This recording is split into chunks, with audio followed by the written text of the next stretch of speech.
ನಮಸ್ಕಾರ ಸ್ನೇಹಿತರೆ, ಎಲ್ಲರಿಗೂ ಸ್ಟಡಿ ಡೇಸ್ ಕನ್ನಡ ಚಾನಲ್ಗೆ ಸ್ವಾಗತ. ಸ್ನೇಹಿತರನ್ನ ಇವತ್ತಿನ ಒಂದು ಕ್ಲಾಸಲ್ಲಿ ಲಾಸ್ಟ್ ಟೈಮ್ ನಿಮ್ಮ KE 545 PSI ಎಕ್ಸಾಮಿನೇಷನ್ ಏನು ನಡೆಸ್ತು ಆ ಸಂದರ್ಭದಲ್ಲಿ KEಯಲ್ಲಿ ಕರೆಂಟ್ ಅಫೇರ್ಸ್ ಪ್ರಶ್ನೆಗಳು ಯಾವ ಥರ ಕೇಳಿದ್ರು, ನಾವು ಮಾಡಿರ್ತಕ್ಕಂಥ ಚಾನಲಿಂದ ನಿಮಗೆ ಎಷ್ಟು ಹೆಲ್ಪ್ ಆಗಿದೆ ಕ್ಲಾಸಿಂದ ಅನ್ನೋದನ್ನು ಪ್ರೂಫ್ ಸಮೇತ ತೋರಿಸ್ತೀವಿ. ನಾನು ಇದನ್ನು ಕ್ಲಾಸನ್ನು ನಿಮಗೆ ಇನ್ನೊಂದು ಬಾರಿ ಯಾಕೆ ತೋರಿಸ್ತಾ ಇದ್ದೀನಿ ಅಂದರೆ, ಮುಂದೆ ಬರ್ತಕ್ಕಂಥ ಎಕ್ಸಾಮಿನೇಷನ್ಗೆ ನಿಮಗೆ ಇದೊಂದು ಕರೆಂಟ್ ಅಫೇರ್ಸ್ ರಿಲೇಟೆಡ್ ದಾರಿ ದೀಪ ಆಗಲಿ ಅನ್ನೋ ಉದ್ದೇಶದಿಂದಾಗಿ ಜೊತೆಗೆ ಸುಮಾರು ಜನ ಕೇಳ್ತಾ ಇದ್ರು, ಸರ್ 402 ಅಪ್ಲೋಡ್ ಮಾಡಿದ್ರಿ ವಿಡಿಯೋನ, 545 ಯಾಕೆ ಅಪ್ಲೋಡ್ ಮಾಡಿಲ್ಲ ಅಂತ ಕೇಳ್ತಾ ಇದ್ರು. ಆ ದೃಷ್ಟಿಯಿಂದ ನಿಮಗೋಸ್ಕರವಾಗಿ ಇನ್ನೊಂದು ಬಾರಿ ಹೇಳ್ತಾ ಇದ್ದೀನಿ, ಯಾವ ಥರ ಕರೆಂಟ್ ಅಫೇರ್ಸ್ ಬಂದಿತ್ತು ಅಂತಕ್ಕಂಥದ್ದು ನಿಮಗೆ ಇಲ್ಲಿ ನಾನು ಮಾಹಿತಿ ಕೊಡ್ತಾ ಹೋಗ್ತೀನಿ. ನೋಡಿ, ನಿಮ್ಮ ಎಕ್ಸಾಮಿನೇಷನ್ ಅಂತ ಕೇಳಿದ್ರೆ ಇತ್ತೀಚೆಗೆ COP 28 ಶೃಂಗಸಭೆ ಎಲ್ಲಿ ಜರುಗಿತು ಅಂತ ಪ್ರಶ್ನೆ ಕೇಳಿದರು. ನೋಡಿ, ನಾವು ಕೂಡ ಸೇಮ್ ಪ್ರಶ್ನೆಯನ್ನ ಕೇಳಿದೀವಿ ಕ್ಲಾಸಲ್ಲಿ. COP 28 ಸಮ್ಮೇಳನ ಎಲ್ಲಿ ಜರುಗಿತು ಅಂತಕ್ಕಂಥದ್ದು, ಎಲ್ಲಿ ನಡೆಯಿತು ಅಂತಕ್ಕಂಥದ್ದು. ಅದಕ್ಕೆ ಸರಿಯಾಗಿರ್ತಕ್ಕಂಥ ಉತ್ತರ ಅಂದರೆ Dubai is the right answer. ಹಾಗಾದ್ರೆ ಇದು ಕ್ಲಾಸಲ್ಲಿ ಮಾಡಿದೀವಿ ನಾವು. ನಮ್ಮ ಮ್ಯಾಗ್ಝಿನ್ ನಿಮ್ಗೆ ಪ್ರೂಫ್ ಬೇಕಂದ್ರೆ ನಿಮ್ಮ ಯಾರ್ಯಾರ ಹತ್ರ ಮ್ಯಾಗ್ಝಿನ್ಗಳು ಇದಾವೆ, ನಮ್ಮ 2023ರಿಂದ ಯಾರು ನೀವು ನಮ್ಮನ್ನು ಫಾಲೋ ಮಾಡ್ತಾ ಇದ್ರಿ, ಮ್ಯಾಗ್ಝಿನ್ಸ್ಗಳನ್ನು ತೆಗೆದು ನೋಡಿ. ನವೆಂಬರ್ ಮಂತ್ ಮ್ಯಾಗ್ಝಿನ್ 2023 ತೆಗೆದು ನೋಡಿ. ಅದರಲ್ಲಿ COP 28 ಸಮ್ಮೇಳನ ದುಬೈ ಅಂತಕ್ಕಂಥದ್ದು ಹೆಡ್ಡಿಂಗ್ ಅಲ್ಲೇ ಕೊಟ್ಟಿದ್ವಿ. ಸೊ ಈ ಕ್ವಶನ್ಗೆ 100% ಏನಾಗಿದೆ, ಹೆಲ್ಪ್ ಆಗಿರ್ತಕ್ಕಂಥದ್ದು. ಇನ್ನು ತದನಂತರದಲ್ಲಿ ನೆಕ್ಸ್ಟ್ ಪ್ರಶ್ನೆ ನೋಡಿ ಯಾವ ಥರ ಕೇಳಿದರೆ, ಜೂನ್ 2023ರಲ್ಲಿ DRDO ಈ ಕೆಳಗಿನ ಯಾವ ಬ್ಯಾಲಿಸ್ಟಿಕ್ ಕ್ಷಿಪಣಿ ಯಶಸ್ವಿಯಾಗಿ ಉಡಾವಣೆ ಮಾಡಿತು ಅಂತ ಪ್ರಶ್ನೆ ಕೇಳಿದ್ದಾರೆ. ನೋಡಿ, ಇಂಥ ಪ್ರಶ್ನೆಗಳನ್ನು ಕೂಡ KE ಎಕ್ಸಾಮಿನೇಷನಲ್ಲಿ ಕೇಳ್ತಾರೆ. ಸ್ಪೆಸಿಫಿಕ್ ಆಗಿ ಅರ್ಥಾಯ್ತಾ, ಜೂನ್ ತಿಂಗಳಂತ ಮೆನ್ಷನ್ ಮಾಡಿದ್ದಾರೆ. ಅದಾಯ್ತಾ, ಹಾಗಾದ್ರೆ ನಾವು ಯಾವಾಗ ಕವರ್ ಮಾಡಿದ್ವಿ ಅಂತಕ್ಕಂಥದ್ದು ನಿಮಗೆ ತೋರಿಸ್ತೀನಿ ನೋಡಿ. ಜೂನ್ ಮಂತ್ ಪಾರ್ಟ್ 1 ಮ್ಯಾಗ್ಝಿನ್ 2023 ತೆಗೆದು ನೋಡಿ. ನಮ್ದು ಕಾಣಿಸ್ತಾ ಇದನ್ನಲ್ಲ, ಅಗ್ನಿ ಪ್ರೈಮ್ ಕ್ಷಿಪಣಿ ಉಡಾವಣೆ ಯಶಸ್ವಿ ಅಂತಕ್ಕಂಥದ್ದು. ಅರ್ಥಾಯ್ತಾ, ಯಾವುದು ಅಗ್ನಿ ಪ್ರೈಮ್ ಪರಮಾಣು ಸಿಡಿಲನ್ನು ಹೊತ್ತೊಯ್ಯುವ ಅಗ್ನಿ ಪ್ರೈಮ್ ಬ್ಯಾಲಿಸ್ಟಿಕ್ ಕ್ಷಿಪಣಿಯನ್ನ ಯಶಸ್ವಿಯಾಗಿ ಪರೀಕ್ಷೆ ಯಶಸ್ವಿ ಕಂಡಿದೆ ಅಂತಕ್ಕಂಥದ್ದು ಕಾಣಿಸ್ತಾ ಇದನ್ನೆಲ್ಲ. ಕೊಟ್ಟಿರ್ತಕ್ಕಂಥ ಮಾಹಿತಿ 100% ಇದಕ್ಕೂ ಕೂಡ ಏನಾಗಿದೆ, ಹೆಲ್ಪ್ ಆಗಿರ್ತಕ್ಕಂಥದ್ದು. ಅರ್ಥ ಆಯ್ತಾ? ನೋಡಿ, ಇದಕ್ಕೆ ಸರಿಯಾಗಿರ್ತಕ್ಕಂಥ ಉತ್ತರ ಅಗ್ನಿ ಪ್ರೈಮ್. ಈ ಪ್ರಶ್ನೆಗೂ ಕೂಡ 100% ಏನಾಗಿದೆ, ನಾವು ಮಾಡ್ತಕ್ಕಂಥ ಅನಾಲಿಸಿಸ್ ಇಂದ ನಿಮಗೆ ಹೆಲ್ಪ್ ಆಗಿದೆ.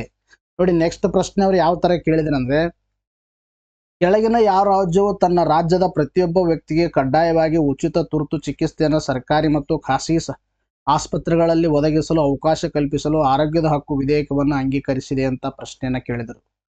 ಅದಕ್ಕೆ ಸರಿಯಾಗಿರ್ತಕ್ಕಂಥ ಉತ್ತರ Rajasthan is the right answer. ಇದರ ಅರ್ಥ, ಈ ಒಂದು ವಿಶೇಷವಾಗಿರ್ತಕ್ಕಂಥ ಮಸೂದೆಗಳು ಯಾವುದೇ ಒಂದು ರಾಜ್ಯ ಮಂಡನೆ ಮಾಡಿದರೆ ಅಂಥ ಪ್ರಶ್ನೆಗಳನ್ನು ಕೂಡ ಈ ಒಂದು KE ಎಕ್ಸಾಮಿನೇಷನಲ್ಲಿ ಕೇಳಲಾಗುತ್ತೆ ಅಂತಕ್ಕಂಥದ್ದು ನಿಮಗೆ ಗೊತ್ತಿರಬೇಕು. ಹಾಗಾದ್ರೆ ನಾವು ಯಾವಾಗ ಕವರ್ ಮಾಡಿದ್ದೇವೆ ಅಂದ್ರೆ ನೋಡಿ, ನಿಮಗೆ ಪ್ರೂಫ್ ಬೇಕಂದ್ರೆ ಮಾರ್ಚ್ ಮಂತ್ ಪಾರ್ಟ್ 2 ಮ್ಯಾಗ್ಝಿನ್ 2023 ತೆಗೆದು ನೋಡಿ. ಅದರಲ್ಲಿ ಸಿಗುತ್ತೆ, ಕಾಣಿಸ್ತಾ ಇದೆನಾ, ಆರೋಗ್ಯದ ಹಕ್ಕು ಮಸೂದೆ ಅಂಗೀಕರಿಸಿದ ರಾಜಸ್ಥಾನ್ ಅಂತಕ್ಕಂಥದ್ದು ಹೆಡ್ಡಿಂಗ್ ಅಲ್ಲಿ ಕವರ್ ಆಗಿದೆ. ಈ ಕ್ವಶನ್ಗೂ ಕೂಡ ಏನಾಗಿದೆ, 100% ಹೆಲ್ಪ್ ಆಗಿರ್ತಕ್ಕಂಥದ್ದು. ಇನ್ನು ನೆಕ್ಸ್ಟ್ ನೋಡಿ, ನೆಕ್ಸ್ಟ್ ಪ್ರಶ್ನೆ ಕೇಳಿದರೆ, ಇಸ್ರೇಲ್ ಹಮಾಸ್ ಘರ್ಷಣೆ 2023 ಸಂದರ್ಭದಲ್ಲಿ ಭಾರತೀಯರನ್ನು ರಕ್ಷಿಸಲು ಕರೆತರಲು ನಡೆಸಿದ ಕಾರ್ಯಾಚರಣೆ ಏನು ಅಂತ ಪ್ರಶ್ನೆ ಕೇಳಿದ್ದಾರೆ. ಅದಕ್ಕೆ ಸರಿಯಾಗಿರ್ತಕ್ಕಂಥ ಉತ್ತರ ಆಪರೇಷನ್ ಅಜಯ್. ನೋಡಿ, ಸುಮಾರು ಪ್ರಶ್ನೆಗಳು ನಾವು ಯಾವ ಥರ ಪ್ರಶ್ನೆ ಕೇಳಿದ್ರು ಅದೇ ಥರ ಪ್ರಶ್ನೆಗಳನ್ನು ಅವರು ಕೂಡ ಕೇಳಿದ್ದಾರೆ. ಅರ್ಥ ಆಯ್ತಾ?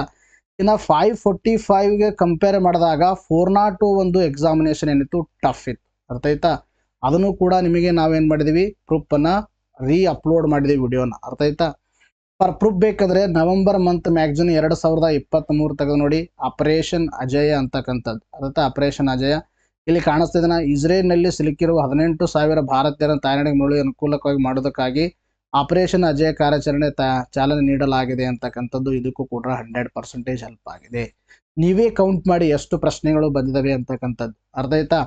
ಇನ್ನು ನಾವು ಮಾಡ್ತಕ್ಕಂಥ ಅನಾಲಿಸಿಸ್ ಇಂದ ನಿಮಗೆ ಏನಾದರೂ ಹೆಲ್ಪ್ಫುಲ್ ಆಗ್ತಾ ಇದ್ರೆ, ಅರ್ಥ ಆಯ್ತಾ, ನಾವು ಎಷ್ಟು ನೀಟಾಗಿ ಕೊಡ್ತೀವಿ ಅಂದರೆ ಎಕ್ಸಾಮಿನೇಷನ್ಗೆ ಎಷ್ಟು ಪರ್ಪಸ್ ಇದೆ ಅಷ್ಟೇ ಮಾತ್ರ ಮಾಹಿತಿಯನ್ನು ನಿಮಗೆ ಕೊಡ್ತೀವಿ. ಓವರ್ ಬರ್ಡನ್ ಕೊಡಲ್ಲ. ಯಾಕಂದ್ರೆ ಕೆಲವೊಂದು ಮ್ಯಾಗ್ಝಿನ್ಸ್ಗಳು ಹೆಂಗಿರ್ತಾವಂದ್ರೆ, ನೀವು ಒಂದು ವರ್ಷ ಹೋದ್ರೂ ಕೂಡ ಒಂದು ಮ್ಯಾಗ್ಝಿನನ್ನು ಮುಗಿಸೋಕ್ಕಾಗಲ್ಲ, ಆ ರೀತಿ ಬಲ್ಕಿ ಇರ್ತಾವ. ನಮ್ದು ಬಲ್ಕಿ ಇಲ್ಲ, ಭಾಳ ಸರಳೀಕೃತವಾಗಿರುತ್ತೆ. ನಿಮಗೆ ಒಂದು ಮಂತಿಗೆ ಬೇಕಂದ್ರೆ 40 ಆಗುತ್ತೆ, ಜಾನ್ ಟು ಸೆಪ್ಟೆಂಬರ್ವರೆಗೆ 360 ಆಗುತ್ತೆ. 2024ರಿಂದ ಬೇಕಂದ್ರೆ 840 ಆಗುತ್ತೆ, 2023ರಿಂದ ಬೇಕಂದ್ರೆ 1320 ಆಗುತ್ತೆ.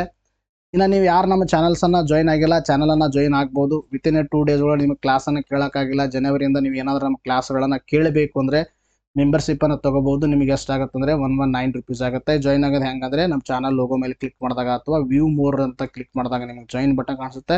ಜಾಯಿನ್ ಬಟನ್ ಮೇಲೆ ಕ್ಲಿಕ್ ಮಾಡಿದಾಗ ನಿಮಗೆ ಡೈಲಿ ಕರೆಂಟ್ ಅಫೇರ್ಸ್ ಅಂತಕ್ಕಂಥ ಗ್ರೂಪ್ ಸಿಗುತ್ತೆ. ಅಲ್ಲಿ ನೀವೇನು ಮಾಡ್ಬೋದು, ಮೆಂಬರ್ಶಿಪ್ ಅನ್ನು ಪಡ್ಕೋಬಹುದು. ಇನ್ನೇನಾದ್ರೂ ನೀವು ಫಿಸಿಕ್ಸ್ ಕೋರ್ಸನ್ನು ಜಾಯಿನ್ ಆದರೆ ನಿಮಗೆ ಫಿಸಿಕ್ಸ್ ಸಿಗುತ್ತೆ, ತದನಂತರದಲ್ಲಿ ಬಯಾಲಜಿ ಸಿಗುತ್ತೆ, ಪ್ಲಸ್ ನಿಮಗೆ ಕರೆಂಟ್ ಅಫೇರ್ಸ್ ಸಿಗುತ್ತೆ, ಸ್ಪೆಷಲ್ ಕ್ಲಾಸ್ ಸಿಗುತ್ತೆ, ಪ್ಲಸ್ ನಿಮಗೆ ಮಂತ್ಲಿ ಕರೆಂಟ್ ಅಫೇರ್ಸ್ ಎಲ್ಲ ಇದರಲ್ಲಿ ಸಿಗುತ್ತೆ. ಎಸ್, ನೆಕ್ಸ್ಟ್ ನೋಡಿ. ಕೆಳಗಿನ ಯಾವ ಸ್ಥಳದಲ್ಲಿ 2023ನೇ ಸಾಲಿನ G7 ಶೃಂಗಸಭೆ ಜರುಗಿತು ಅಂತ ನಿಮ್ಮ ಎಕ್ಸಾಮಿನೇಷನ್ ಅಲ್ಲಿ ಕೇಳಿರ್ತಕ್ಕಂಥ ಪ್ರಶ್ನೆ 545 PSI.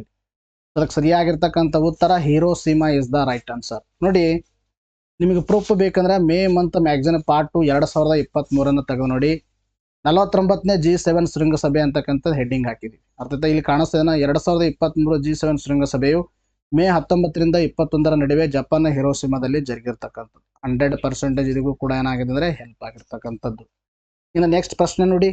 ಕೆಳಗಿನ ಯಾವ ಸಂಸ್ಥೆ ವರ್ಲ್ಡ್ ಎಕನಾಮಿಕ್ ಔಟ್ಲುಕ್ ಹೆಸರಿನ ಒಂದು ಪತ್ರಿಕೆಯನ್ನು ಪ್ರಕಟಿಸಿದೆ ಅಂತ ಪ್ರಶ್ನೆಯನ್ನು ಕೇಳಿದರು. ಅದಕ್ಕೆ ಸರಿಯಾಗಿರ್ತಕ್ಕಂಥ ಉತ್ತರ ಅಂತಾರಾಷ್ಟ್ರೀಯ ಹಣಕಾಸು ನಿಧಿ. ಇದು ಯಾವಾಗ ಕವರ್ ಮಾಡಿದ್ವಿ ಅಂತಕ್ಕಂಥದ್ದು ನೋಡಿ. ಅಕ್ಟೋಬರ್ 8, 9, 10 ಮತ್ತು 11 ವಿಡಿಯೋನ ನೋಡಿ. 2023 ನಿಮಗೆ ಸಿಗುತ್ತೆ. ಅಲ್ಲಿ ನಾವು ಏನು ಕೇಳಿದೆ ನೋಡಿ, GDP ಎಷ್ಟು ಅಂತ ನಾವು ಒಂಥರ ಪ್ರಶ್ನೆ ಕೇಳಿದ್ವಿ. ಇಲ್ಲಿ ಎಕ್ಸ್ಪ್ಲನೇಷನ್ ಅಲ್ಲಿ ನಿಮಗೆ ಎಲ್ಲ ಮಾಹಿತಿ ಕೊಟ್ಟಿದೆ ನೋಡಿ. ಈ IMF ವಿಶ್ವ ಆರ್ಥಿಕ ಮುನ್ನೋಟ ವರದಿ ಬಿಡುಗಡೆ ಮಾಡಿದೆ ಅಂತಕ್ಕಂಥದ್ದು. ವಿಶ್ವ ಆರ್ಥಿಕ ಮುನ್ನೋಟ ವರದಿ ಬಿಡುಗಡೆ ಮಾಡಿದೆ ಯಾವುದು, IMF ಅಂತಕ್ಕಂಥದ್ದು. ಈ ಕ್ವಶನ್ಗೂ ಕೂಡ 100% ಏನಾಗಿದೆ, ಹೆಲ್ಪ್ ಆಗಿರ್ತಕ್ಕಂಥದ್ದು. ಇನ್ನು ನೆಕ್ಸ್ಟ್ ನೋಡಿ. ನೆಕ್ಸ್ಟ್ ಪ್ರಶ್ನೆ ನಿಮ್ಗೆ ಯಾವ ತರ ಕೇಳಿದ್ರೆ ಅಂದ್ರೆ 28 ನವೆಂಬರ್ 2023 ನ್ಯೂಜಿಲೆಂಡಿನ ನೂತನ ಪ್ರಧಾನಿಯಾಗಿ ಯಾರು ಅಧಿಕಾರ ವಹಿಸಿಕೊಂಡರು ಅಂತ ಪ್ರಶ್ನೆಯನ್ನು ಕೇಳಿದರೆ ಅದಕ್ಕೆ ಸರಿಯಾಗಿರ್ತಕ್ಕಂಥ ಉತ್ತರ Christopher Luxon is the right answer. ನೋಡಿ, ಈ ಒಂದು KE ಎಕ್ಸಾಮಿನೇಷನ್ ಅಲ್ಲಿ ಇಂಥ ಪ್ರಶ್ನೆಗಳನ್ನು ಕೂಡ ಕೇಳ್ತಾರೆ. ವಿವಿಧ ಒಂದು ದೇಶಗಳಲ್ಲಿ ನೂತನ ಪ್ರಧಾನಿಯಾಗಿ ಯಾರು ಆಯ್ಕೆಯಾಗಿರ್ತಾರ ಅಂತ ಪ್ರಶ್ನೆಗಳನ್ನು ಕೇಳ್ತಾರ. ನಾವು ಯಾವಾಗ ಕವರ್ ಮಾಡಿದೀವಿ ಅಂತಕ್ಕಂಥ ನಿಮಗೆ ಪ್ರೂಫ್ ತೋರಿಸ್ತೀನಿ ನೋಡಿ. ನವೆಂಬರ್ ಮಂತ್ ಮ್ಯಾಗಝಿನ್ 2023 ತೆಗೆದು ನೋಡಿ. ಯಾರು ನಮಗೆ ನೀವು ಆಲ್ರೆಡಿ 2023 ಮ್ಯಾಗಝಿನ್ ಇದೆ ನಿಮ್ಮ ಹತ್ರ, ಅಲ್ಲಿ ನೋಡಿ ನಿಮಗೆಲ್ಲ ಸಿಗುತ್ತೆ. ಹೆಡ್ಡಿಂಗ್ ಅಲ್ಲಿ ಇದೆ ನೋಡಿ, ನ್ಯೂಜಿಲೆಂಡ್ನ ನೂತನ ಪ್ರಧಾನಿಯಾಗಿ ಕ್ರಿಸ್ಟೋಫರ್ ಲುಕ್ಸನ್ ನೇಮಕ ಅಂತ ನ್ಯೂಸ್ ಪೇಪರ್ ಆರ್ಟಿಕಲ್. ಈ ಒಂದು ನ್ಯೂಸ್ ಪೇಪರ್ ಅವಾಗ ಆರ್ಟಿಕಲ್ ಕಾಣಿಸ್ಕೊಂಡಾಗ ನಾವು ಈ ತರ ನಮ್ಮ ಮ್ಯಾಗಝಿನ್ಸ್ ಅಲ್ಲಿ ಕವರ್ ಮಾಡಿರ್ತಕ್ಕಂಥದ್ದು 100% ಏನಾಗಿದೆ, ಹೆಲ್ಪ್ ಆಗಿರ್ತಕ್ಕಂಥದ್ದು ಈ ಕ್ವಶನ್ಗೂ ಕೂಡ. ನೆಕ್ಸ್ಟ್, ಕರ್ನಾಟಕ ಅರಣ್ಯ ಇಲಾಖೆಯು ಭಾರತ ವನ್ಯಜೀವಿ ಟ್ರಸ್ಟ್ ಸೇಗದೊಂದಿಗೆ ಅರಣ್ಯ ಮತ್ತು ವನ್ಯಜೀವಿಗಳ ಸಂಬಂಧಿಸಿದ ಅಪರಾಧಗಳನ್ನು ಗಮನಿಸಲು ಜಾರಿಗೆ ತಂದ ವ್ಯವಸ್ಥೆ ಹೆಸರೆಂದರೆ ಅವಾಕ್ ಇದಕ್ಕೆ ಸರಿಯಾಗಿರ್ತಕ್ಕಂಥ ಉತ್ತರ. ನೋಡಿ, ಅದರ ಅರ್ಥ ಕರ್ನಾಟಕದ ಕೂಡ ಕವರ್ ಆಗುತ್ತೆ ಅಂತಕ್ಕಂಥ ಒಂದು ಬೆಸ್ಟ್ ನಿದರ್ಶನ. ನಿಮಗೆ ಪ್ರೂಫ್ ಬೇಕಂದ್ರೆ ಅಕ್ಟೋಬರ್ ಮಂತ್ ಮ್ಯಾಗಝಿನ್ 2023 ತೆಗೆದು ನೋಡಿ. ಹವಾಕ್ ವ್ಯವಸ್ಥೆ ಪ್ರಾರಂಭಿಸಿದ ಕರ್ನಾಟಕ ಅಂತಕ್ಕಂಥ ಕಾಣಿಸ್ತದನ್ನ ಹೆಡ್ಡಿಂಗ್ ಅಲ್ಲೇ ಇದೆ. ಅದೇ ಇಲ್ಲಿ ನೋಡಿ, ಕರ್ನಾಟಕ ಅರಣ್ಯ ಇಲಾಖೆಯು wild life trust of India ಜೊತೆಗೆ ಅರಣ್ಯ ಮತ್ತು ವನ್ಯಜೀವಿ ಅಪರಾಧ ಎಲ್ಲ ಅಂಶಗಳನ್ನು ಮೇಲ್ವಿಚಾರಣೆ ಮಾಡಲು ವಿಶೇಷ software platform postal activity watch kernel ವ್ಯವಸ್ಥೆಯನ್ನು ಪ್ರಾರಂಭಿಸಿದೆ. ಅವಾಕ್ 2019 ಪ್ರಾರಂಭವಾದ್ರಿಂದ ಕೇರಳ ಅರಣ್ಯ ಇಲಾಖೆ ಅಧಿಕೃತ ವ್ಯವಸ್ಥೆಯಾಗಿದೆ. ಕಾಣಿಸ್ತಾ ಇದನ್ನ 100% ಇದಕ್ಕೂ ಕೂಡ ಹೆಲ್ಪ್ ಆಗಿರ್ತಕ್ಕಂಥದ್ದು. ಇನ್ನು ನೆಕ್ಸ್ಟ್ ಪ್ರಶ್ನೆ ನೋಡಿ. 2022-23 ಕರ್ನಾಟಕ ಆರ್ಥಿಕ ಸಮೀಕ್ಷೆ ಪ್ರಕಾರ ಕರ್ನಾಟಕ ರಾಜ್ಯ ತಲಾ ಆದಾಯದ ಮುನ್ನಂದಾಜು ಎಷ್ಟಿತ್ತು ಅಂತ ಪ್ರಶ್ನೆ ಕೇಳಿದರೆ ಇದಕ್ಕೆ ಸರಿಯಾಗಿರ್ತಕ್ಕಂಥ ಉತ್ತರ 3,01,673 ಇದಕ್ಕೆ ಸರಿಯಾಗಿರ್ತಕ್ಕಂಥ ಉತ್ತರ. ಇಲ್ಲಿ ತೋರಿಸ್ತಾ ಇದೀನಿ ನೋಡಿ. ನಿಮಗೆ ಪ್ರೂಫ್ ಬೇಕಂದ್ರೆ ಜುಲೈ ಮಂತ್ ಮ್ಯಾಗಝಿನ್ ಪಾರ್ಟ್ 1 2023 ತೆಗೆದು ನೋಡಿ. ಕರ್ನಾಟಕ ವಿತ್ತೀಯ ಕೊರತೆ ಅಂತ ಕವರ್ ಮಾಡಿದ್ದೀವಿ. ಅಲ್ಲಿ ಇಲ್ಲಿ ಕಾಣಿಸ್ತಾ ಇದನ್ನ 2023 ಬಗ್ಗೆ ಹೇಳ್ತಾ ಇದ್ರೆ ಇದೇ ಅವಧಿಯಲ್ಲಿ ತಲಾ ಆದಾಯವು 2,65,623ರಿಂದ 3,01,673 ಏನಾಗಿದೆ, ಏರಿಕೆ ಆಗಿರ್ತಕ್ಕಂಥದ್ದು. ಇದಕ್ಕೂ ಕೂಡ 100% ಏನಾಗಿದೆ, ಹೆಲ್ಪ್ ಆಗಿದೆ. ನೆಕ್ಸ್ಟ್ ನೋಡಿ. ವಿಶ್ವಸಂಸ್ಥೆ ಯಾವ ದಿನವನ್ನ ಜನಸಂಖ್ಯಾ ಸಂಬಂಧಿತ 8ನೇ ಬಿಲಿಯನ್ ದಿವಸ ಎಂದು ಘೋಷಿಸಲಾಯಿತು ಅಂತ ಪ್ರಶ್ನೆ ಕೇಳಿದರೆ ಇನ್ ಡೈರೆಕ್ಟ್ ಆಗಿ ಏನು ಕೇಳಿದ್ರೆ ಅಂತಾರಾಷ್ಟ್ರೀಯ ಒಂದು ಜನಸಂಖ್ಯಾ ದಿನವನ್ನು ಯಾವಾಗ ಸೆಲೆಬ್ರೇಟ್ ಮಾಡ್ತೀವಿ ಅಂತ ಕೇಳಿದರೆ ಅದಕ್ಕೆ ಯಾವಾಗ ಸೆಲೆಬ್ರೇಟ್ ಮಾಡಲಾಯಿತು ಅಂತ ಕೇಳಿದರೆ 8 ಬಿಲಿಯನ್ ದಿವಸ ಅಂತಕ್ಕಂಥದ್ದು. ಅರ್ಥ ಆಯ್ತಾ? ಇಲ್ಲಿ ಕಾಣಿಸ್ತಾ ಇದನ್ನ ನಿಮಗೆ ವಿಶ್ವ ಜನಸಂಖ್ಯೆ ದಿನ ಜುಲೈ 11 ಅಂತಕ್ಕಂಥ ಕವರ್ ಮಾಡಿದ್ವಿ. ನಿಮಗೆ ಬೇಕಂದ್ರೆ ನೋಡಿ ಜುಲೈ ಮಂತ್ ಮ್ಯಾಗಝಿನ್ ಪಾರ್ಟ್ 1 2023 ತೆಗೆದು ನೋಡಿ. ಅರ್ಥ ಆಯ್ತಾ? ಇಲ್ಲಿ ಕಳೆದ ನವೆಂಬರಲ್ಲಿ ಜಾಗತಿಕ ಜನಸಂಖ್ಯೆ 804 ಕೋಟಿ ಏನಾಗಿತ್ತು ಅಂದ್ರೆ ರೀಚ್ ಆಗಿರ್ತಕ್ಕಂಥದ್ದು. ಅದರ ಅರ್ಥ 2023 ಸರಿಯಾಗಿರ್ತಕ್ಕಂಥ ಉತ್ತರ ಜುಲೈ 11. ಇನ್ನು ನವೆಂಬರ್ 2023 ಭಾರತೀಯ ನೋಡಿ ಎಷ್ಟು ಸ್ಪೆಸಿಫಿಕ್ ಆಗಿ ಕೇಳಿದ್ದಾರೆ. ಇಂಥ ಪ್ರಶ್ನೆಗಳು ಕೇಳ್ತಿರ್ತಾರೆ KE-ದವರು. 2023 ಭಾರತೀಯ ಮಹಿಳಾ ಹಾಕಿ ತಂಡವು ಯಾವ ದೇಶದ ತಂಡವನ್ನು ಸೋಲಿಸುವ ಮೂಲಕ ಏಷ್ಯನ್ ಚಾಂಪಿಯನ್ಸ್ ಟ್ರೋಫಿ ಗಳಿಸಿತ್ತು ಅಂತಕ್ಕಂಥ ಕೇಳಿದ್ದಾರೆ. ಅಂದ್ರೆ ಕೇವಲ ಚಾಂಪಿಯನ್ ತಂಡ ಕೇಳೋದಲ್ಲದೆ ರನ್ನರ್ ಅಪ್ ಕೂಡ ಕೇಳ್ತಾರ ಅಂತ ಇದರಿಂದ ನಿಮಗೆ ಗೊತ್ತಾಗಬೇಕು. ಇದಕ್ಕೆ ಸರಿಯಾಗಿರ್ತಕ್ಕಂಥ ಉತ್ತರ ಜಪಾನ್. ಇದು ಯಾವಾಗ ಕವರ್ ಮಾಡಿದ್ವಿ, ಹೆಂಗೆ ಕವರ್ ಮಾಡಿದ್ವಿ ತೋರಿಸ್ತೀವಿ ನೋಡಿ. ನಿಮಗೆ ಪ್ರೂಫ್ ಬೇಕಂದ್ರೆ ನವೆಂಬರ್ ಮಂತ್ ಮ್ಯಾಗ್ಝಿನ್ 2023 ತೆಗೆದು ನೋಡಿ. ಮಹಿಳೆಯರ ಏಷ್ಯನ್ ಚಾಂಪಿಯನ್ಸ್ ಟ್ರೋಫಿ ಅಂತಕ್ಕಂಥದ್ದು. ಮಹಿಳೆಯರ ಏಷ್ಯನ್ ಚಾಂಪಿಯನ್ಸ್ ಟ್ರೋಫಿ ಹಾಕಿ ಟೂರ್ನಿಯ ಫೈನಲ್ ಪಂದ್ಯವು ಭಾರತಕ್ಕೆ ಎಂದು ಓಡಿದೆ. ಫೈನಲ್ ಪಂದ್ಯವು ಭಾರತ ಜಪಾನ್ ತಂಡಗಳ ಮಧ್ಯೆ ಜರುಗಿತ್ತು. ಕಾಣಿಸ್ತಾ ಇದೆನಾ? ಇದಕ್ಕೂ ಕೂಡ ಏನಾಗಿದೆ 100% ಹೆಲ್ಪ್ ಆಗಿರ್ತಕ್ಕಂಥದ್ದು. ಸೊ ಒಟ್ಟಾರೆ ಗಮನಿಸಬೇಕಾಗಿರ್ತಕ್ಕಂಥ ವಿಷಯ ಏನಂದ್ರೆ sports related Karnataka current affairs ಅರ್ಥ ಮತ್ತು ಬಹಳ ಸ್ಪೆಸಿಫಿಕ್ ಒಂದು ಕರೆಂಟ್ ಅಫೇರ್ಸ್ಗಳನ್ನು ಕೇಳಲಾಗುತ್ತೆ. ಒಟ್ಟಾರೆಯಾಗಿ KPSC ಮತ್ತು ಈ KE ಕಂಪೇರ್ ಮಾಡಿದಾಗ ವ್ಯತ್ಯಾಸ ಏನಂದ್ರೆ KPSC ಕಾನ್ಸೆಪ್ಚುವಲೈಸ್ ಇರುತ್ತೆ. KPSC ಆಲ್ಮೋಸ್ಟ್ KE ಏನಿರುತ್ತೆ ಅಂದ್ರೆ ಇದು ಸ್ವಲ್ಪ ನಿಮಗೆ ಫ್ಯಾಕ್ಟ್ಸ್ ಬೇಸ್ಡ್ ಕ್ವಶನ್ಸ್ಗಳನ್ನು ಕೇಳಲಾಗುತ್ತೆ KEಯಲ್ಲಿ. ಅರ್ಥ ಆಯ್ತಾ? ಇನ್ನು ICC ಹಾಲ್ ಆಫ್ ಫೇಮ್ಗೆ ಸೇರ್ಪಡೆಯಾದ ಭಾರತ ಪ್ರಪ್ರಥಮ ಮಹಿಳಾ ಕ್ರಿಕೆಟ್ ಆಟಗಾರ್ತಿ ಯಾರು ಅಂತ ಕೇಳಿದರೆ ಅದಕ್ಕೆ ಸರಿಯಾಗಿರ್ತಕ್ಕಂಥ ಉತ್ತರ ಡಯಾನಾ ಎಡುಲ್ಜಿ. ಇದಕ್ಕೆ ಸರಿಯಾಗಿರ್ತಕ್ಕಂಥ ಉತ್ತರ. ಸೊ ನಾವು ಯಾವ ಥರ ಕವರ್ ಮಾಡಿದ್ದೀವಿ ಅಂದರೆ ನಿಮಗೆ ಪ್ರೂಫ್ ಬೇಕಂದ್ರೆ ನವೆಂಬರ್ ಮಂತ್ ಮ್ಯಾಗ್ಝಿನ್ 2023 ತೆಗೆದು ನೋಡಿ. ಅರ್ಥ ಆಯ್ತಾ? ಆಲ್ರೆಡಿ ನಿಮ್ಮ ಹತ್ರ ಇದಾವೆ, ಯಾರ ಹತ್ರ ಇದೆ ಅವ್ರು ತೆಗೆದು ನೋಡಿ. ಇಲ್ಲಿ ಕಾಣಿಸ್ತಾ ಇದೆನಾ? ಸೆಹ್ವಾಗ್ ಜೊತೆ ಭಾರತದ ಮಹಿಳಾ ಕ್ರಿಕೆಟ್ ಮಾಜಿ ಆಟಗಾರ್ತಿ ಡಯಾನಾ ಎಡುಲ್ಜಿ ಶ್ರೀಲಂಕಾದ ಅರವಿಂದ್ ಡಿ ಸಿಲ್ವಾ ಕೂಡ ಹಾಲ್ ಆಫ್ ಫೇಮ್ ಗೌರವಕ್ಕೆ ಪಾತ್ರರಾಗಿದ್ದಾರೆ ಅಂತಕ್ಕಂಥದ್ದು. ಇಲ್ಲಿ ನೋಡಿ, ಇನ್ನು ಡಯಾನಾ ಈ ಗೌರವಕ್ಕೆ ಪಾತ್ರರಾದ ಭಾರತ ಮೊದಲ ಮಹಿಳಾ ಕ್ರಿಕೆಟ್ ಆಟಗಾರ್ತಿ ಎನಿಸಿಕೊಂಡಿದ್ದಾರೆ. ಸೇಮ್ ಪ್ರಶ್ನೆ ಬಂದಿದೆ. 100% ಏನಂದ್ರೆ ಹೆಲ್ಪ್ ಆಗಿರ್ತಕ್ಕಂಥದ್ದು. ಇನ್ನು ನೆಕ್ಸ್ಟ್ ನೋಡಿ, ವಿಶ್ವ ವಿಶೇಷ ಒಲಿಂಪಿಕ್ಸ್ ಕ್ರೀಡೆಗಳು 2023ರಲ್ಲಿ ಭಾರತೀಯರು ಒಟ್ಟು ಎಷ್ಟು ಪದಕಗಳನ್ನು ಗೆದ್ದಿದ್ದಾರೆ ಅಂತ ಪ್ರಶ್ನೆ ಕೇಳಿದರೆ ಇದಕ್ಕೆ ಸರಿಯಾಗಿರ್ತಕ್ಕಂಥ ಉತ್ತರ 202. ನೋಡಿ, ಅನ್ಎಕ್ಸ್ಪೆಕ್ಟೆಡ್ ಅರ್ಥ ಆಯ್ತಾ? ಅನ್ಎಕ್ಸ್ಪೆಕ್ಟೆಡ್ 545 ಎಕ್ಸಾಮಿನೇಷನ್ ಅಂತಕ್ಕಂಥದ್ದು. ಹೆಂಗೆ ಅನ್ಎಕ್ಸ್ಪೆಕ್ಟೆಡ್ ಅಂದರೆ ಕ್ವಶನ್ಸ್ಗಳು ಸ್ಟೇಟ್ಮೆಂಟ್ ಬೇಸ್ಡ್ ಬರುತ್ತೆ, ಕ್ವಶನ್ಸ್ ಪೇಪರ್ ಟಫ್ ಬರುತ್ತೆ ಅಂತ ಸಿಲ್ಲಿ ಎಲ್ಲ ಕರೆಂಟ್ ಅಫೇರ್ಸನ್ನು ಬಿಟ್ಟಿದ್ರು. ಸಿಲ್ಲಿ ಕರೆಂಟ್ ಅಫೇರ್ಸ್ ಬಿಟ್ಟಿದ್ರು. ಅಂತ ಸಿಲ್ಲಿ ಕರೆಂಟ್ ಅಫೇರ್ಸನ್ನು ಏನು ಮಾಡಿದರೆ ಎಕ್ಸಾಮಿನೇಷನ್ಲಿ ಕೇಳಿದ್ದಾರೆ. ಅರ್ಥ ಆಯ್ತಾ? ಅದಕ್ಕೆ ನಾನು ಏನು ಹೇಳೋದಂದರೆ current affairs is the volatile subject ಮತ್ತು ಮೋಸ್ಟ್ ಡೇಂಜರಸ್ ಸಬ್ಜೆಕ್ಟ್ ಅಂತ ಹೇಳ್ತೀನಿ ನಾನು. ಯಾಕಂದರೆ ನೀವೆಲ್ಲ ಸಬ್ಜೆಕ್ಟ್ಗಳನ್ನು ಓದೋದು ಅಷ್ಟೇ, ಕರೆಂಟ್ ಅಫೇರ್ಸ್ ಓದೋದು ಅಷ್ಟೇ. ಸೊ ಕರೆಂಟ್ ಅಫೇರ್ಸ್ಗೋಸ್ಕರ ರೆಸ್ಟ್ರಿಕ್ಟ್ ಯುವರ್ ಸೋರ್ಸ್. ನಿಮ್ಮ ಸೋರ್ಸನ್ನು ಎಷ್ಟು ರೆಸ್ಟ್ರಿಕ್ಟ್ ಮಾಡ್ತೀರಿ ಅಷ್ಟು ಬೆಸ್ಟ್. ಯಾಕಂದರೆ 10ರಲ್ಲಿ ನಿಮಗೆ 10ಕ್ಕೆ 10 ತೊಗೊಳ್ಳೋದು it is a very difficult. ನಮಗೂ ಕೂಡ ನಾವು ಕ್ಲಾಸ್ ಮಾಡ್ತೀವಿ ಡೈಲಿ ಅಂದರೆ ನಮಗೂ ಕೂಡ ಅಲ್ಲಿ ತೊಗೊಳ್ಳೋದು ಕಷ್ಟ ಮತ್ತು ಅಷ್ಟು ಕವರ್ 100% ಎಫಿಷಿಯನ್ಸಿ ಕೊಡೋದು ಕಷ್ಟ. ಸೊ ಅದಕ್ಕೆ ನನ್ನ ಸಜೆಷನ್ ಅಂದರೆ ಕರೆಂಟ್ ಅಫೇರ್ಸ್ಗೆ ನೀವು ಸೋರ್ಸನ್ನು ರೆಸ್ಟ್ರಿಕ್ಟ್ ಮಾಡಬೇಕು ಮತ್ತು ವೆರಿ ಸ್ಪೆಸಿಫಿಕ್. ನಾವೇನು ಓದ್ತೀರಿ ಅದನ್ನೇ ಮಲ್ಟಿಪಲ್ ಟೈಮ್ಸು ರಿವೈಸ್ ಮಾಡಬೇಕು. ಇಂಥವನ್ನ ನೆನಪಲ್ಲಿ ಇಟ್ಕೊಳ್ಳೋದು ಬಹಳ ಕಷ್ಟ. ಅರ್ಥ ಆಯ್ತಾ? ಎಷ್ಟು ಪದಗಳಂದರೆ ಫ್ಯಾಕ್ಟ್ಸ್ ಅನ್ಪುಟ್ಗಳಿತ್ತು, ಎಷ್ಟು ಕ್ರೀಡೆಗಳು ನಡೆದಿರ್ತಾವೆ. It is one of the toughest question. ನೋಡಿ, ಪ್ರೂಫ್ ಬೇಕಂದ್ರೆ ಜೂನ್ ಮಂತ್ ಮ್ಯಾಗ್ಝಿನ್ ಪಾರ್ಟ್ 2 2023 ತೆಗೆದು ನೋಡಿ. ವಿಶೇಷ ಒಲಿಂಪಿಕ್ಸ್ನಲ್ಲಿ 202 ಪದಕ ಗೆದ್ದ ಭಾರತ. ಕಾಣಿಸ್ತೇನೆ 100% ಹೆಲ್ಪ್ ಆಗಿದೆ. ಹೆಡ್ಡಿಂಗಲ್ಲೇ ಇದಾವೆ. ಎಷ್ಟೋ ಒಂದು ಕ್ವಶನ್ಸ್ಗಳಿಗೆ ಆನ್ಸರ್ ಹೆಡ್ಡಿಂಗಲ್ಲೇ ಕವರ್ ಆಗಿದೆ. ನಮ್ಮ ಮ್ಯಾಗ್ಝಿನ್ಸ್ಗಳನ್ನು ನೀವು ತೆಗೆದು ನೋಡಿ. ಅರ್ಥ ಆಯ್ತಾ? ಇನ್ನು ಹಾರ್ವರ್ಡ್ ಲಾ ಸ್ಕೂಲ್ ನೀಡುವ 2023 ಅವಾರ್ಡ್ ಫಾರ್ ಗ್ಲೋಬಲ್ ಲೀಡರ್ಶಿಪ್ನ ವಿಜೇತರು ಯಾರಂತ ಪ್ರಶ್ನೆ ಕೇಳಿದರೆ ಅದಕ್ಕೆ ಸರಿಯಾಗಿರ್ತಕ್ಕಂಥ ಉತ್ತರ DY ಚಂದ್ರಚೂಡ. ನೋಡಿ, ಕರೆಂಟ್ ಅಫೇರ್ಸ್ ಇಷ್ಟೆಲ್ಲ ಪ್ರಶ್ನೆಗಳು ಒಂದೇ ಎಕ್ಸಾಮಿನೇಷನ್ ಇದು 545 ಅಲ್ಲಿ. ಅರ್ಥ ಆಯ್ತಾ? ಸೊ ಜನವರಿ ಮಂತ್ ಮ್ಯಾಗ್ಝಿನ್ ಪಾರ್ಟ್ 1 2023 ತೆಗೆದು ನೋಡಿ. ಕಾಣಿಸ್ತದೇನಾ? ಅವಾರ್ಡ್ ಆಫ್ ಗ್ಲೋಬಲ್ ಲೀಡರ್ಶಿಪ್ ಪ್ರಶಸ್ತಿಗೆ DY ಚಂದ್ರಚೂಡ ಹಾಕಿ ನೋಡಿ. ಇದನ್ನು ಕೂಡ ಹೆಡ್ಡಿಂಗಲ್ಲೇ ಕವರ್ ಆಗಿದೆ. ಅರ್ಥ ಆಯ್ತಾ? 100% ಹೆಲ್ಪ್ ಆಗಿರ್ತಕ್ಕಂಥದ್ದು. ನಾವೇನು ಹೆಡ್ಡಿಂಗ್ ಕೊಟ್ಟಿದ್ದೀವಿ ಅದರಲ್ಲೇ ಕವರ್ ಆಗಿದೆ ಎಷ್ಟೋ ಕ್ವಶನ್ಸ್ಗಳು. ಜಸ್ಟ್ ಹೆಡ್ಡಿಂಗನ್ನು ನೋಡಿದರೆ ಸಾಕಾಗ್ತಿತ್ತೇನಪ್ಪ. ಅರ್ಥ ಆಯ್ತಾ? ಇನ್ನು ಅಂತಾರಾಷ್ಟ್ರೀಯ ಹುಲಿ ದಿವಸವನ್ನು ಯಾವಾಗ ಆಚರಿಸಲಾಗುತ್ತದೆ ಅಂತ ಪ್ರಶ್ನೆ ಕೇಳಿದರೆ ಎಲ್ಲರಿಗೂ ಗೊತ್ತಿರುವ ಹಾಗೆ ಜುಲೈ 29ರಂದು ಸೆಲೆಬ್ರೇಟ್ ಮಾಡ್ತೀವಿ.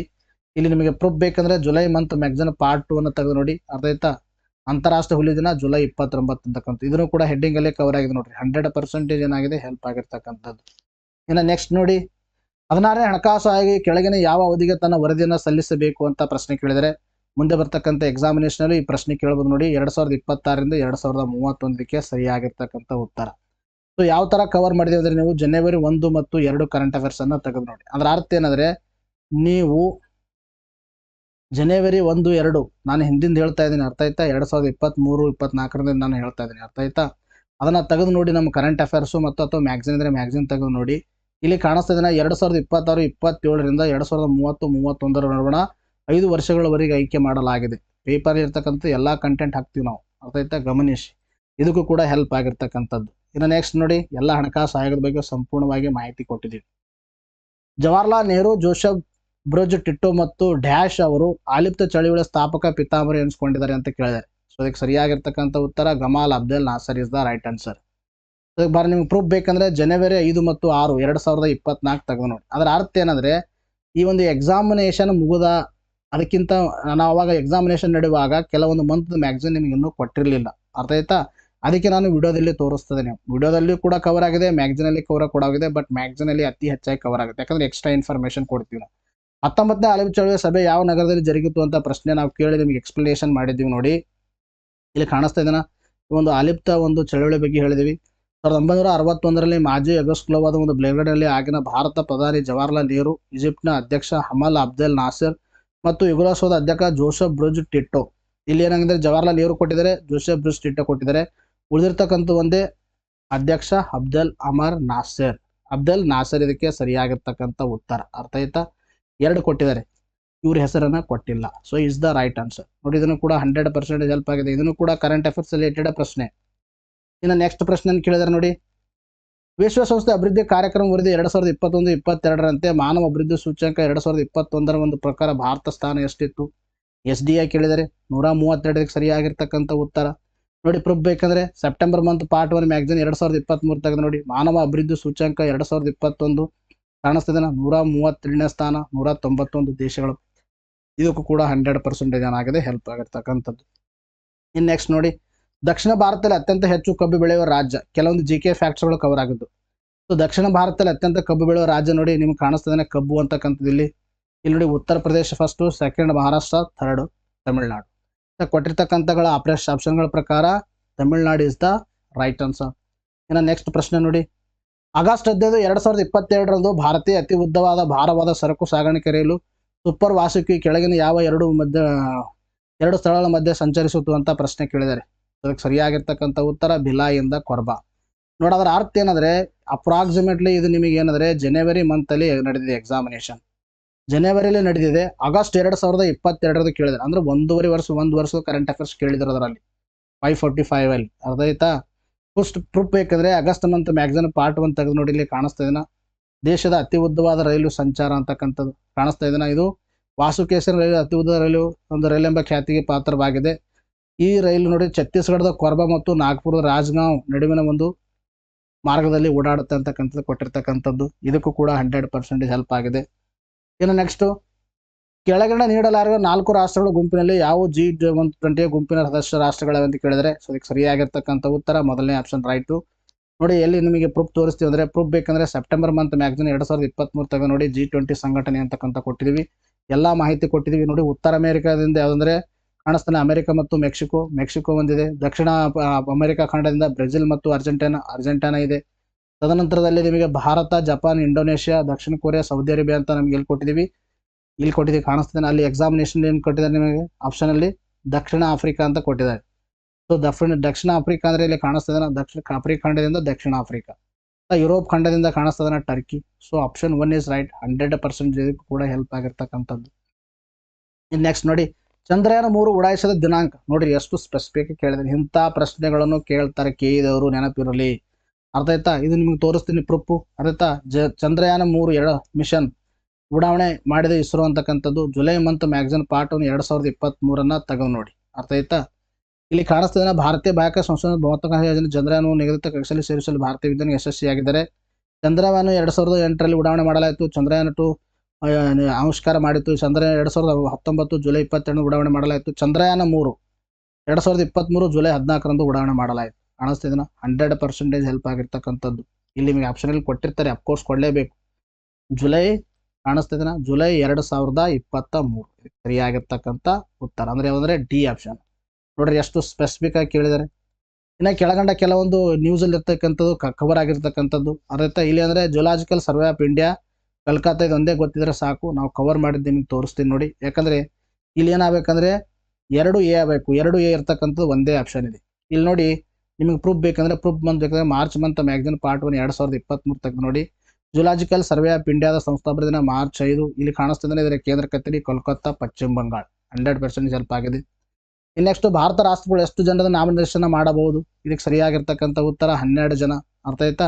ಎಲ್ಲಂದ್ರೆ ನಾಮನಿರ್ದೇಶನ ಮಾಡಬಹುದು ರಾಷ್ಟ್ರಪತಿಯವರು ಎಷ್ಟು ಜನರನ್ನ ಇಲ್ಲಿ ತೋರಿಸ್ತಾ ಇದೆ ನೋಡಿ. ನಿಮಗೆ ರಾಜ್ಯಸಭೆಗೆ 9 ಜನ ಪ್ರಮಾಣ ವಚನ ಅಂತಕ್ಕಂಥದ್ದು ಕಾಣಿಸ್ತಾನೆ. ಕರ್ನಾಟಕ ರಾಜ್ಯಸಭೆ ಸ್ಥಾನಗಳ ಸಂಖ್ಯೆ 12 ಅಂತಕ್ಕಂಥ ಕೊಟ್ಟಿದ್ದೀವಿ.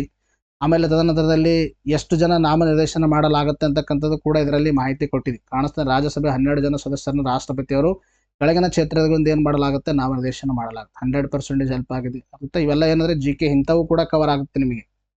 ಇನ್ನು ರಕ್ತದ ಗುಂಪನ್ನು ವರ್ಗೀಕರಣ ಮಾಡಿದವರು ಕಾರ್ಲ್ಯಾಂಡ್ ಸ್ಟಿನ್ನರ್, ಇದಕ್ಕೆ ಸರಿಯಾಗಿರ್ತಕ್ಕಂಥ ಉತ್ತರ ನೋಡಿ. ಪ್ರೂಫ್ ಬೇಕಂದ್ರೆ ಜೂನ್ ಮಂತ್ ಮ್ಯಾಗಝಿನ್ ಪಾರ್ಟ್ 1 2023 ತೆಗೆದು ನೋಡಿ. ಕಾಣಿಸ್ತಾ ಇದೆನಾ? ರಕ್ತದ ಗುಂಪನ್ನು ಕಂಡುಹಿಡಿದವರು ಕಾರ್ಲ್ಯಾಂಡ್ ಸ್ಟಿನ್ನರ್ ಅಂತಕ್ಕಂಥದ್ದು. 100% ಹೆಲ್ಪ್ ಆಗಿದೆ. ಇನ್ನು ನೆಕ್ಸ್ಟ್ ನೋಡಿ, ಕೆಳಗಿನ ಯಾವುದು ತಪ್ಪಾಗಿ ಹೊಂದಿಕೆಯಾಗಿದೆ ಅಂತ ಕೇಳಿದರೆ ತಪ್ಪಾಗಿರ್ತಕ್ಕಂಥದ್ದು ಮೊದಲನೇ ಹೊಂದಾಣಿಕೆ. ಯಾಕಂದ್ರೆ ನ್ಯಾಷನಲ್ ಸ್ಟಾಕ್ ಎಕ್ಸ್ಚೇಂಜ್ 1875 ಸ್ಟಾಕ್ ಸ್ಥಾಪಿಸಿಲ್ಲ. ಬಾಂಬೆ ಸ್ಟಾಕ್ ಎಕ್ಸ್ಚೇಂಜ್ ಇದು ಸ್ಥಾಪನೆ ಆಗಿರ್ತಕ್ಕಂಥದ್ದು. ನಿಮಗೆ ಪ್ರೂಫ್ ಬೇಕಾದ್ರೆ ನೋಡಿ, ಜುಲೈ ಮಂತ್ ಮ್ಯಾಗಝಿನ್ ಪಾರ್ಟ್ 1 2023 ತೆಗೆದು ನೋಡಿ. ಮುಂಬೈ ಷೇರು ಮಾರುಕಟ್ಟೆ ಅಂತಕ್ಕಂಥದ್ದು ಕಾಣಿಸ್ತದೆ. 1875 ಸ್ಥಾಪನೆ ಆಗೋದು ಮುಂಬೈ ಷೇರು ಮಾರುಕಟ್ಟೆ ಹೊರತು ನ್ಯಾಷನಲ್ ಸ್ಟಾಕ್ ಎಕ್ಸ್ಚೇಂಜ್ ಅಲ್ಲ. ಅಂತ 100% ಹೆಲ್ಪ್ ಆಗಿದೆ. ಇನ್ನು ಇನ್ನೊಂದು ಇಲ್ಲಿ ಕೊಟ್ಟಿರ್ತಕ್ಕಂಥ ನಿಮ್ಮ ಆಪ್ಷನ್ ಏನು ಕೊಟ್ಟಿದ್ದಾರೆ ಅಂದರೆ Punjab national bank. Punjab national bank ಯಾವಾಗ ಕವರ್ ಆಗಿತ್ತು ಅಂದರೆ ಲಾಲಾ ಲಜಪತ್ ಅವರ ಜನ್ಮದಿನ ಜನವರಿ 28. ಆ ಸಂದರ್ಭದಲ್ಲಿ ಕಾಣಿಸ್ತದೆ. 1894ರಲ್ಲಿ 6ರಲ್ಲಿ ಪಂಜಾಬ್ ನ್ಯಾಷನಲ್ ಬ್ಯಾಂಕನ್ನು ಸ್ಥಾಪಿಸಿದ್ರು. ನೋಡಿ, ಇಂಥ GKಗಳನ್ನು ಕೂಡ ನಿಮಗೆ ಕವರ್ ಆಗುತ್ತೆ. ಅರ್ಥ ಆಯ್ತಾ? ಇನ್ನು ವಿಶ್ವ ಹಾಕಿ ಟೂರ್ನಮೆಂಟ್ 2023ರಲ್ಲಿ ಭಾರತ ಸ್ಥಾನವೇನು ನೋಡಿ. ಇದಕ್ಕೂ ಕೂಡ ಮೊದಲನೇ ಸ್ಥಾನ. ಇದಕ್ಕೆ ಸರಿಯಾಗಿರ್ತಕ್ಕಂಥ ಉತ್ತರ ತೋರಿಸ್ತೀನಿ ನೋಡಿ ನಿಮಗೆ. ಪುರುಷರ ವಿಶ್ವಕಪ್ hockey proof June month magazine part 2 2023 ಕಾಣಿಸ್ತಾ ಇದೆಯಾ ಇಲ್ಲಿ? ಜರ್ಮನಿ ತಂಡ ಬೆಲ್ಜಿಯಂ ತಂಡವನ್ನು ಪರಾಭವಗೊಳಿಸಿ 3ನೇ ಬಾರಿಗೆ ವಿಶ್ವಕಪ್ ಹಾಕಿ ಟೂರ್ನಿ ಪ್ರಶಸ್ತಿಯನ್ನು ಜಯಿಸಿದೆ. ಅರ್ಥ ಆಯ್ತಾ? ಜರ್ಮನಿ ತಂಡ ಬೆಲ್ಜಿಯಂ ಅನ್ನು ಕಳಿಂಗ್ ಕ್ರೀಡಾಂಗಣದಲ್ಲಿ ಸುತ್ತಿನ ಒಂದು ಸುಡಾನ್ ಸದತ್ತಿನಲ್ಲಿ ಬೆಲ್ಜಿಯಂ ತಂಡಕ್ಕೆ ಸೋತು ಮೊದಲ ಜರ್ಮನಿ ಪಡೆದುಕೊಂಡಿರ್ತಕ್ಕಂಥದ್ದು. ಅರ್ಥ ಇಲ್ಲಿ ನಮಗೆ ಏನು ಮಾಡಿದೆ ಅಂದರೆ ನಿಮಗೆ ಭಾರತದ ಸ್ಥಾನ ಕೂಡ ಕೊಟ್ಟಿದೆ. ಅರ್ಥ ಆಯ್ತಾ? 100% ಹೆಲ್ಪ್ ಆಗಿರ್ತಕ್ಕಂಥದ್ದು. 1967ರಲ್ಲಿ ಕುವೆಂಪುನವರಿಗೆ ಕೆಳಗಿನ ಯಾವ ಕೃತಿಗೆ ಜ್ಞಾನಪೀಠ ಪ್ರಶಸ್ತಿ ದೊರಕಿತು ಅಂತ ಕೇಳಿದರೆ ಅದಕ್ಕೆ ಸರಿಯಾಗಿರ್ತಕ್ಕಂಥ ಉತ್ತರ ಯಾವ ಒಂದು ಕೃತಿಗೆ? ಶ್ರೀ ರಾಮಾಯಣ ದರ್ಶನ. ಇದಕ್ಕೆ ಸರಿಯಾಗಿರ್ತಕ್ಕಂಥ ಉತ್ತರ. ಶ್ರೀ ರಾಮಾಯಣ ದರ್ಶನ ಅಂತಕ್ಕಂಥದ್ದು ಇವ್ರದ್ದು ಇದು ಕೃತಿ. ಆತ್ಮಕಥೆ ನೆನಪಿನ ದೋಣಿಯಲ್ಲಿ. ಅರ್ಥ ಆಯ್ತಾ? ಶ್ರೀ ರಾಮಾಯಣ ದರ್ಶನ ಕೃತಿಗೆ ಕೇಂದ್ರ ಸಾಹಿತ್ಯ ಅಕಾಡೆಮಿ ಪ್ರಶಸ್ತಿ ದೊರಕಿದೆ. ಅವ್ರೇನು ಕೇಳಿದ್ದಾರೆ ಅದರಲ್ಲಿ ಯಾವ ಜ್ಞಾನಪೀಠ ಪ್ರಶಸ್ತಿ ಕೇಳಿದ್ದಾರೆ. ಅರ್ಥ ಆಯ್ತಾ? ಕುವೆಂಪು ಅವರಿಗೆ ಜ್ಞಾನಪೀಠ ಪ್ರಶಸ್ತಿ ಯಾವ ಒಂದು ಕೃತಿಗೆ ನೀಡಲಾಯಿತು ಅಂದರೆ ದಟ್ ಈಸ್ ಇದೇ ಕೃತಿಗೆ, ರಾಮಾಯಣ ದರ್ಶನ ಅಂತಕ್ಕಂಥ ಕೃತಿಗೆ ಕೇಂದ್ರ ಸಾಹಿತ್ಯ ಅಕಾಡೆಮಿ ಮತ್ತು ಜ್ಞಾನಪೀಠ ಪ್ರಶಸ್ತಿಯನ್ನು ನೀಡಿದ್ದಾರೆ. ಈ ಥರ ಪ್ರಶ್ನೆನೂ ಕೂಡ ಕೇಳ್ತಾರೆ ನಿಮಗೆ. ವಿಡಿಯೋ ಡಿಸೆಂಬರ್ 30, 31, 2023 ತೆಗೆದು ನೋಡಿ. ಅರ್ಥ ಆಯ್ತಾ? ಇನ್ನು ತದನಂತರದಲ್ಲಿ ಕೆಳಗಿನ ಯಾವ ಒಂದು ಸುಸ್ಥಿರ ಅಭಿವೃದ್ಧಿ ಗುರಿ SDG ಎಲ್ಲರೂ ಕುಡಿಯುವ ನೀರು ಹಾಗೂ ಶೌಚ ವ್ಯವಸ್ಥೆಯನ್ನು ಗುರಿಯನ್ನು ಹೊಂದಿದೆ ಅಂತಕ್ಕಂಥ ಕೇಳಿದರೆ ಅದಕ್ಕೆ ಸರಿಯಾಗಿರ್ತಕ್ಕಂಥ ಉತ್ತರ 6. ನೀರಿನ ಬಗ್ಗೆ ಹೇಳೋ ಒಂದು SDG ಯಾವುದಂತ ಕೇಳಿದರೆ ಏನು ಡೈರೆಕ್ಟ್ ಆಗಿ ನೋಡಿ. ಇಲ್ಲಿ ನಾವು ಕೂಡ ಪ್ರಶ್ನೆ ಕೇಳಿದ್ವಿ, ಸೇಮ್ ಪ್ರಶ್ನೆ. ಎಕ್ಸ್ಪ್ಲನೇಷನಲ್ಲಿ ಕಾಣಿಸ್ತದೆ ಎಲ್ಲ ಒಂದು SDG ಗುರಿಗಳನ್ನು ನಿಮಗೆ ಎಕ್ಸ್ಪ್ಲೇನ್ ಮಾಡಿದ್ವಿ. ಕ್ಲೀನ್ ವಾಟರ್ ಆ್ಯಂಡ್ ಸ್ಯಾನಿಟೈಸೇಷನ್ ಅಂತಕ್ಕಂಥ ಕಾಣಿಸ್ತದೆ 6ನೇದು.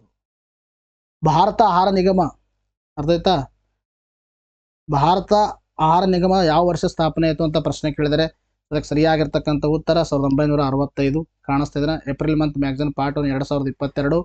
Food and corporation of India FCI 1965 ಜನವರಿ 14ರಂದು ಸ್ಥಾಪನೆ ಆಯಿತು. ಇದಕ್ಕೂ ಕೂಡ ಹೆಲ್ಪ್ ಆಗಿರ್ತಕ್ಕಂಥದ್ದು. ಇನ್ನು ನೋಡಿ, ಸ್ಟೇಟ್ ಬ್ಯಾಂಕ್ ಆಫ್ ಇಂಡಿಯಾ ಯಾವಾಗ ಕೇಂದ್ರ ಕಚೇರಿಯಲ್ಲಿದೆ? ಮುಂಬೈಲಿದೆ. ಇಂಥ ಸಿಂಪಲ್ ನಿಮಗೆ GKನೂ ಕೂಡ ಕವರ್ ಆಗುತ್ತೆ ಅನ್ನೋ ಉದ್ದೇಶದಿಂದಾಗಿ ನಿಮಗೆ ತೋರಿಸ್ತಾ ಇದ್ದೀನಿ. ಯಾವ ಥರ GKನೂ ಕವರ್ ಆಗುತ್ತೆ, ಜೊತೆಗೆ ಕರೆಂಟ್ ಅಫೇರ್ಸು ಕೂಡ ಕವರ್ ಆಗುತ್ತೆ ಅನ್ನೋ ಉದ್ದೇಶದಿಂದಾಗಿ ತೋರಿಸ್ತಾ ಇದ್ದೀನಿ ಇವೆಲ್ಲ. ಇನ್ನು ಸಾಗರ ಅಳತೆನ ಮಾಪನ ಮಾಡುವ ಒಂದು ಸಾಧನ ಯಾವುದು? ಪ್ಯಾಥೋಮೀಟ್ರು. ಅರ್ಥ ಆಯ್ತಾ? ಹೃದಯ ಸ್ಕೀಮು. ಆಮೇಲೆ ಇದು ರಾಜ್ಯ ಅಧ್ಯಕ್ಷರಿಗೆ ಮರು ನೇಮಕ ಆದವರು. ಜೊತೆಗೆ ನಿಮಗೆ ಯಾವುದಂದರೆ ಅತ್ಯಂತ ದೊಡ್ಡ ಉಪ್ಪಿನಾಂಶ ಜಾಗು ಪ್ರದೇಶ ಯಾವುದು? ಇವೆಲ್ಲ ಏನಂದರೆ ನಮ್ಮ ಮ್ಯಾಗ್ಝಿನಲ್ಲಿ ಆಲ್ರೆಡಿ ಕವರ್ ಆಗಿರ್ತಕ್ಕಂಥದ್ದು. ಅರ್ಥ ಆಯ್ತಾ? ಕಾಣಿಸ್ತಾ ಇಷ್ಟು ನಿಮಗೆ ಅಂದರೆ ಕ್ವಶನ್ಸ್ಗಳು ಸುಮಾರು ನಿಮ್ಮ ಒಂದು 545 ಎಕ್ಸಾಮಿನೇಷನಲ್ಲಿ 25ರಿಂದ 30 ಕ್ವಶನ್ಸ್ಗಳು ಡೈರೆಕ್ಟಾಗಿ ನಾವು ಅನಲೈಸಿಸಿಂದ ಮಾಡಿರ್ತಕ್ಕಂಥದ್ದು. ಅರ್ಥ ಆಯ್ತಾ? ಸೊ ಹಾಗಾದರೆ ನೀವು ಈ ವಿಡಿಯೋಸ್ಗಳನ್ನು ನಿಮ್ಮ ಫ್ರೆಂಡ್ಸ್ಗಳಿಗೂ ಶೇರ್ ಮಾಡಿ. ನಿಮಗೆ ಹೆಲ್ಪ್ ಆಗ್ತಿದ್ರೆ ವಿಡಿಯೋಸ್ಗಳನ್ನು ನೋಡಿ. ಅರ್ಥ ಆಯ್ತಾ? ನಾವು ಕೊಡ್ತಕ್ಕಂಥ ಕ್ವಾಲಿಟಿಯಿಂದ ನಮ್ಮನ್ನು ಟ್ರಸ್ಟ್ ಮಾಡಿ ಅನ್ನೋ ಉದ್ದೇಶದಿಂದಾಗಿ ಮತ್ತು ನಾವು ಕೊಡ್ತಕ್ಕಂಥದ್ದು ಬಹಳ ಎಫೆಕ್ಟಾಗಿ ಕೊಡ್ತಾ ಇದ್ದೀವಿ ಅಂತಕ್ಕಂಥ ತೋರಿಸೋಗೋಸ್ಕರ ಈ ಕ್ಲಾಸನ್ನು ಮಾಡಿದ್ದೀವಿ. ಇದನ್ನು ಹೇಳುತ್ತಾ ಇವತ್ತಿನ ಕ್ಲಾಸನ್ನು ಮುಗಿಸ್ತೀನಿ. ಮತ್ತೆ ಮುಂದಿನ ಕ್ಲಾಸಲ್ಲಿ ಭೇಟಿಯಾಗೋಣ. Thank you friends. Take care. By.